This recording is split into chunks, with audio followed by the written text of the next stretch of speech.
બનાસકાંઠા જિલ્લાના ધાનેરા તાલુકાના બારોટ સમાજના હસમુખભાઈ અરજણજી બારોટનું ભવ્ય સ્વાગત કરવામાં આવ્યું હતું।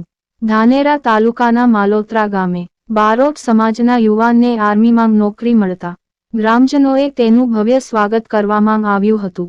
માલોત્રા ગામના વતની અને બારોટ સમાજના યુવાન હસમુખભાઈ અરજણજી બારોટ જેઓ તાજેતરમાં આર્મી BSF માં જવાન તરીકે નિમણૂક થતા માલોત્રા ગ્રામજનો તથા બારોટ સમાજના આગેવાનો તેમનું ફૂલહારથી ભવ્ય સ્વાગત કરવામાં આવ્યું। માલોત્રા ગામે વડેચી માતાના મંદિરે ગ્રામજનો વતી તેમનો ભવ્ય સ્વાગત કરવામાં આવ્યું હતું। માલોત્રા ગામ તેમજ બારોટ સમાજનું ગૌરવ વધારેલ છે। આ કાર્યક્રમમાં ભાજપ અગ્રણી વસંતભાઈ પુરોહિત, જિલ્લા કોંગ્રેસ આગેવાન બળવંતસિંહ રાવ, મંગસિંહ રાજપૂત, કરસનજી રાવ ગૌભક તેમજ મોટી સંખ્યામાં ગ્રામજનો સાધુ સંતો ઉપસ્થિત રહ્યા હતા અને જવાનનું ફૂલહારથી સ્વાગત કરી દેશની રક્ષા કરવા માટે અભિનંદન પાઠવ્યા હતા। રિપોર્ટર મહેબૂબ બેલીમ, ધાનેરા।